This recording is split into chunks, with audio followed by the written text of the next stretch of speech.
तर नमस्कार मित्रांनो, जय शिवराय आणि स्वागत आहे तुमचं पुन्हा आपल्या मिनी व्लॉगमध्ये. तर काही आज आहे ना, कुठं जायचं नव्हतं, तर खूप जास्त बोर होणार होते घरी. आणि ना मग बघता बघता आहे ना, कोठ्यामध्ये पण काम निघून गेलं. तर मी आज आहे ना गाडी घेऊन जात होता कोठ्यामध्ये. पायी तर काही जात नाही कारण माझं खूप जास्त जीवावर येतं. मग आहे ना, मी गच्चीवर आला, वातावरणाचा आनंद घेण्यासाठी खूप जास्त भारी वाटत होतं. आणि इथे आईस्क्रीमवाला आलेला होता, त्याला शोधत शोधत मी गेला तिकडे. आणि ना आज अचानकच ठरलं की पौरकडे जायचं, म्हणजे पौरच्या शेततलावर. आणि तर बघा, रेल्वेची पटरी बनते, 7 ते 8 रेल्वे पटऱ्या एकाच ठिकाणी बसणार आहे. आणि मग आहे ना, आम्ही ना इथंच कंस्ट्रक्शन चालू होतं, तिथं बघत बसले. तर बघा, या ठिकाणी 7 ते 8 पटऱ्या एकाच रेल्वे पटरीवर बनणार आहे. मग आहे ना, मी इतका खुश झालो होतो ना, हे दृश्य मी फर्स्ट टाईमच बघितलेलं होतं. तर बघा, समोरच्या साईडला किती भारी इथं कंस्ट्रक्शन वगैरे चालू आहे. आणि या साईडला पूर्णपणे बांधकाम चालू आहे रेल्वे पटरीचं नवीन.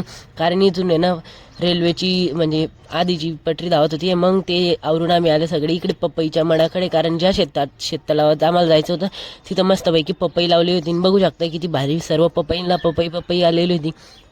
इतकं भारी वातावरण होतं ना, एक नंबर होतं डायरेक्ट. आणि या साईडला बघा किती भारी वातावरण आहे, म्हणजे एकदम दृश्य भारी होता त्या ठिकाणचं. आणि इथं बघा काय कापून ठेवलेलं आहे, चालता पण येत नाही. यावरून पाठीवर बॅग आहे. आणि शेततलाव बघा, या शेततलावात बघा किती कचरं उगलेलं होतं, म्हणजे झाडं वगैरे उगलेलं होतं. त्या शेतकऱ्यांना काहीच काटलेलं नव्हतं. आता याला पुरं क्लीन करायचं टीमकडून. आणि बघता बघा, इथून येणं चढता पण येत नाही नीट. दोनदा पडताना वाचला मी, म्हणजे प्रत्येकच शेततळ्यांमध्ये मी पडतच असतो. आणि मग आले आम्ही पपईच्या मळ्यामध्ये. तर पपईच्या मळ्यामध्ये बघा, प्रत्येक झाडाला आहे ना मस्तपैकी पपई आलेली. आपल्या घराकडे एका पण झाडाला आलेली नसते. तर बघा इथं किती भारी मजा येते. मी मस्त कुदत कुदत जातो इथं. अँड आहे ना, मग एक नंबर वाटतंय पपईच्या मळ्यामध्ये फर्स्ट टाइम फिरतोय. मग आहे ना, सर्व आवरून वगैरे आलो आमच्या शेताकडे, म्हणजे पौरच्या रस्त्यानंच आमचं शेत असतं. तर आम्ही जाता जाता घराकडे जाता तर शेतामधून आले. तर शेताकडे बघू शकता, बोरवेलला किती खूप जास्त पाणी लागलं होतं, ते मी लॉंग ब्लॉग म्हणजे सांगितलं, हे बघून घ्या.